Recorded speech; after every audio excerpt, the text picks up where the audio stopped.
The story of the Himba people begins deep in the annals of African history. Their journey is a remarkable tale of migration, adaptation, and survival. Like many of the Bantu-speaking peoples, their ancestors originated in the Great Lakes region of East Africa. Centuries ago, they began a slow, deliberate migration southwards, a vast movement of people across the continent. They were pastoralists, people whose lives were intertwined with their herds of cattle. This movement was not a single, hurried event. Instead, it was a gradual expansion over many generations, a slow walk across savannas and through woodlands, always in search of fresh pastures for their precious livestock. This journey shaped their identity and their deep connection to the land. Following the great rivers and ancient pathways, these early pastoralists eventually crossed into what is now northern Namibia. They arrived in the lands around the Kunene River several hundred years ago, perhaps in the 16th century. This region, a dramatic landscape of arid plains, rugged mountains, and life-giving river valleys, would become their homeland. The environment was harsh and unforgiving, a place of scarce rainfall and intense sun. Yet, it was here that they began to establish a new way of life.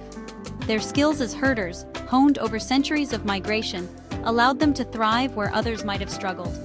They learned the secrets of the land, discovering where to find water and the best grazing for their animals. This new home, the Kunene region, presented both immense challenges and unique opportunities. The relative isolation of the area allowed their culture to develop with a distinct character. Far from the major trade routes and political centers of the time, they were able to maintain their own social structures and belief systems. The river itself became a central feature of their existence, a source of life in a dry world. They lived in small, semi-nomadic communities, moving with their herds according to the seasons. This lifestyle demanded a profound understanding of the natural world, a knowledge that was passed down from one generation to the next, becoming a cornerstone of their cultural heritage. The ancestors of the Himba were part of a larger group that would eventually be known as the Herero. For a time, they shared a common language, similar customs, and the same deep reverence for their cattle. They lived as one people, navigating the challenges of this new territory together. Their shared history is a vital part of their story, a common root from which different branches would later grow. The decisions made during these early centuries of settlement laid the foundation for the unique cultural identity that the Himba would later forge for themselves, a story of divergence and resilience that would set them apart on the African continent. The seeds of their unique future were sown in these ancient footsteps across the Namibian landscape. In the 19th century, a great rift occurred among these pastoral people. A series of misfortunes, including a severe and prolonged drought, brought immense hardship. The land could no longer support the vast herds of cattle that were the lifeblood of the community. This environmental crisis was followed by devastating epidemics of livestock disease, which swept through the region and decimated their herds. For a people whose entire existence revolved around their animals, this was a catastrophe of unimaginable proportions. The loss of their cattle meant the loss of their wealth, their food source, and a central part of their cultural and spiritual identity. It was a time of great desperation and difficult choices. Faced with this immense pressure, the once unified Herero people began to fragment. One group, seeking to rebuild their herds and find new opportunities, made the momentous decision to move south. They traveled towards the central highlands of Namibia, a region where they would encounter European traders and missionaries. This group would retain the name Herero. However, another group chose a different path. They decided to stay in their ancestral lands in the north, in the familiar but now impoverished Kunene region. They chose to face the hardship head-on, adapting their way of life to survive. This group, who stayed behind, would come to be known as the Himba. This separation was not just a geographical split, it marked the beginning of a profound cultural divergence. Those who moved south, the Herero, began to adopt new customs. They engaged in trade, adopted European styles of dress, most famously the Victorian-style dresses worn by the women, and many converted to Christianity. Their society transformed as they interacted with the colonial world. In contrast, the Himba, by remaining in their isolated northern homeland, were shielded from many of these outside influences. Their isolation became a protective cocoon, allowing them to preserve their ancient traditions and social structures with remarkable fidelity. They continued to live as their ancestors had for centuries. This decision to remain in the Kunene region cemented the Himba's identity. They became known as the people who held fast to the old ways. While the Herero were adapting to a rapidly changing world, the Himba focused on rebuilding their herds and maintaining their semi-nomadic pastoralist lifestyle. They relied on their deep knowledge of the environment to survive the harsh conditions. This period of hardship and separation forged a powerful sense of resilience and independence that defines the Himba to this day. Their path was one of cultural continuity, a choice to preserve their heritage in the face of immense adversity, setting them on a distinct historical trajectory.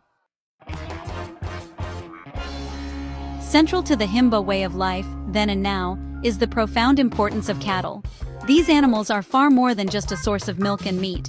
They are the very measure of wealth, status, and spiritual connection. A family's standing in the community is determined by the size and health of its herd. Cattle are at the heart of all major social transactions, from marriage dowries to legal settlements. They are a living bank, a symbol of prosperity that can be passed down through generations. The rhythmic cycle of daily life revolves around the needs of the herd, leading them to pasture at dawn and bringing them safely back to the kraal, the central enclosure, at dusk. This deep connection to their livestock is mirrored by an equally iconic cultural practice, the use of otjize.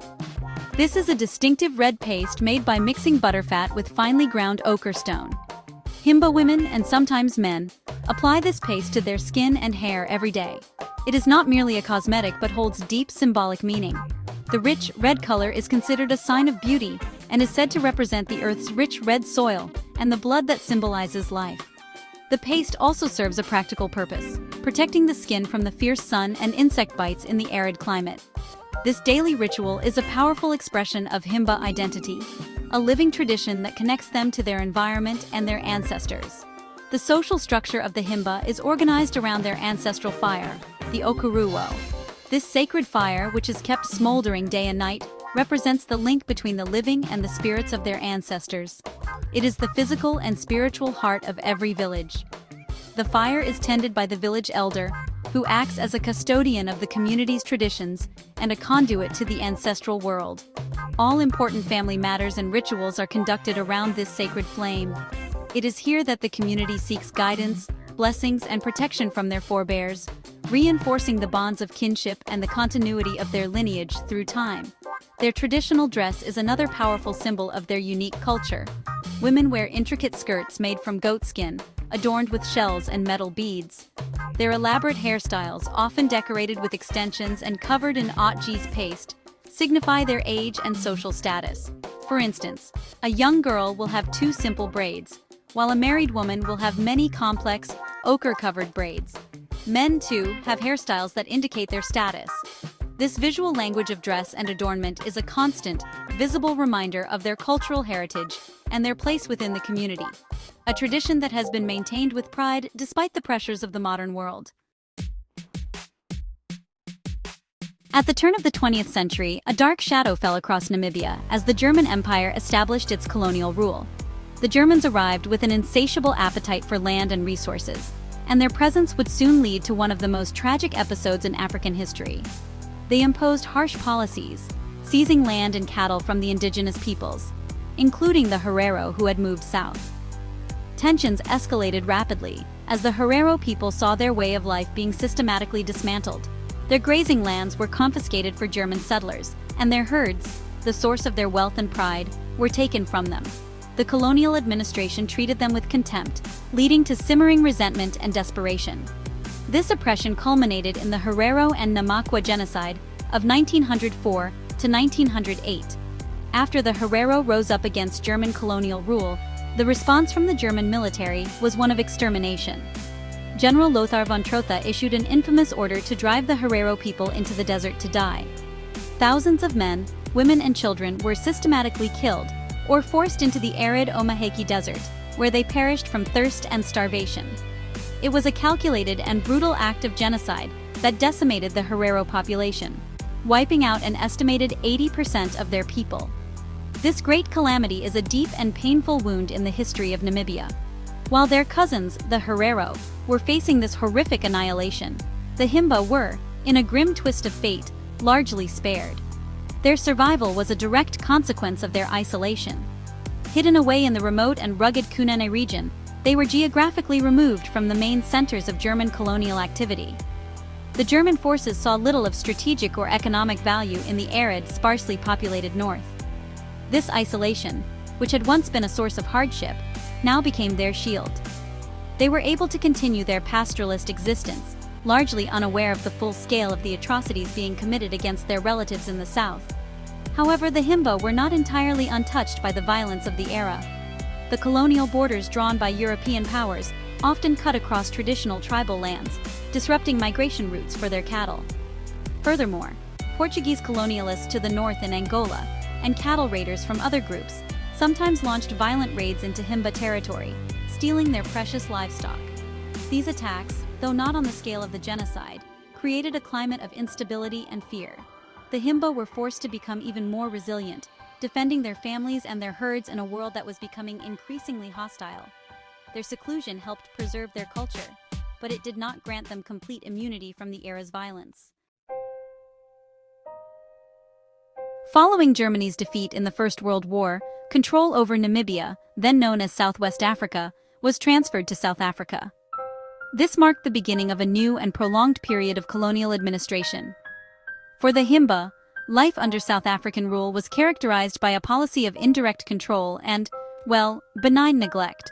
The South African authorities focused on the resource-rich central and southern parts of the country, designated the northern Kunene region as a tribal reserve, or homeland.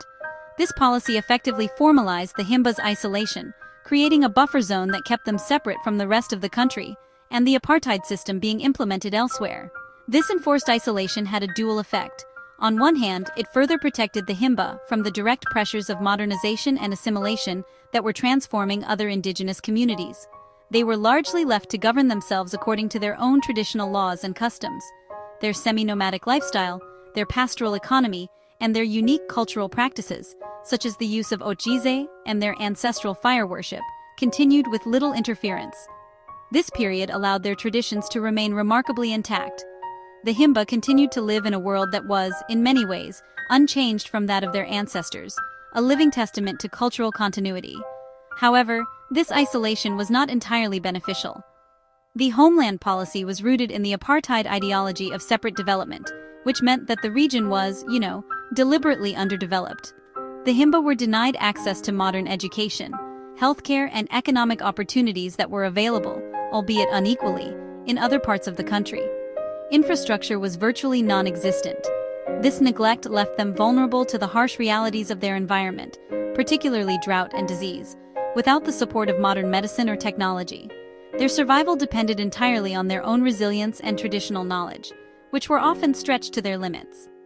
During the Namibian War of Independence, which raged from the 1960s until 1989, the remote Kunene region became a militarized zone.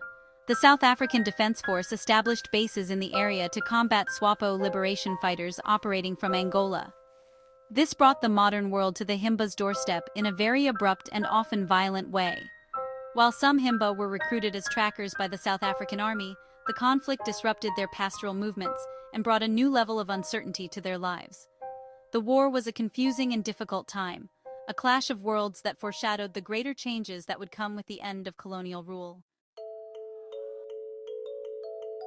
The year 1990 marked a monumental turning point for all the people of Namibia, including the Himba. After decades of colonial rule and a long, arduous struggle for freedom, Namibia finally achieved its independence. This brought a wave of hope and optimism across the nation. For the first time, the country was governed by its own people.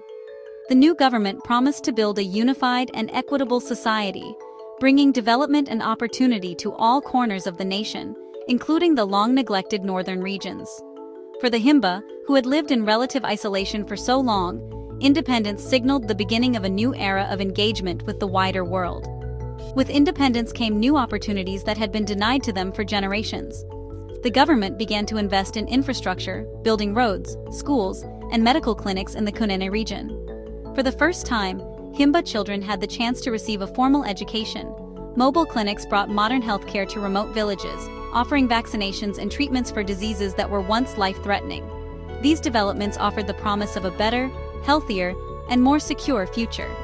Many Himba welcomed these changes, seeing them as a way to improve their lives without abandoning their core cultural values. It was a time of cautious optimism and adaptation. However, this new era also brought a host of complex challenges. The push for national development sometimes clashed with the Himba's traditional way of life. One of the most significant threats came from proposals to build a large hydroelectric dam on the Kunene River at Epupa Falls.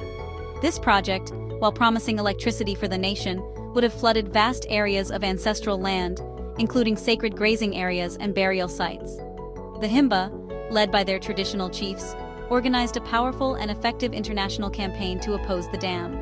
Their fight to protect their ancestral home became a landmark case for indigenous rights in the newly independent nation. This struggle over the Epupa Dam highlighted a fundamental tension that the Himba continue to navigate: the balance between development and cultural preservation. While they desire the benefits of modern services like education and healthcare, they are also fiercely determined to protect their land, their autonomy, and their unique way of life. The end of their isolation meant they had to learn to engage with national politics, legal systems, and international organizations to make their voices heard. Independence did not provide simple solutions. Instead, it presented the Himba with a new set of complex choices about their future and how to walk the fine line between tradition and modernity. In the years since independence, the Himba's remote homeland has become increasingly connected to the global community, primarily through tourism. The unique and visually striking culture of the Himba has attracted travelers, photographers, and documentary filmmakers from all over the world. This has created a new and sometimes complicated source of income. Some Himba communities have embraced tourism, setting up cultural villages where visitors can learn about their traditions, and selling traditional crafts to earn cash. This money can be used to buy essential goods, pay for school fees, or purchase livestock to replenish their herds, providing a valuable economic buffer. However, the rise of tourism is a double-edged sword. It has brought economic benefits, but also poses a significant threat to the authenticity of their culture. The experience can become transactional, with sacred customs and daily routines turned into performances for paying visitors. This can lead to a phenomenon known as human safaris, where the dignity of the people is undermined. There is a constant challenge to manage tourism in a way that is respectful, sustainable, and truly beneficial to the community, rather than simply exploiting their culture for commercial gain. The Himba are increasingly asserting control over how their culture is presented, demanding respect and fair compensation. Beyond tourism, the Himba face profound challenges related to their land and environment. Climate change is making their already arid homeland even hotter and drier. Recurrent and increasingly severe droughts threaten their pastoralist lifestyle at its very core. Scarcity of water and grazing land puts immense strain on their herds, which are their primary source of wealth and sustenance. This environmental pressure forces many to seek alternative livelihoods, with some younger Himba moving to towns in search of wage labor. This migration risks eroding the traditional community-based social structure that has sustained them for centuries. The fight for survival is now also a fight against a changing climate. Land rights remain a critical issue. While the campaign against the Epupa Dam was a victory, the Himba continue to advocate for legal ownership of their ancestral lands. Without secure land tenure, their grazing areas are vulnerable to appropriation for mining, commercial farming, or conservation projects that may not align with their interests. The establishment of conservancies, which give communities the right to manage and benefit from wildlife on their land, has offered a promising model. It allows the Himba to generate income from conservation-based tourism while maintaining control over their territory, representing an innovative adaptation to the pressures of the modern world. Despite the powerful currents of change, the Himba people demonstrate an extraordinary commitment to preserving their traditions. Their cultural identity remains vibrant and visible in their daily lives. The morning ritual of applying the red ochjize paste is as important today as it was for their ancestors. It is a deliberate and proud statement of who they are, a daily act of cultural affirmation.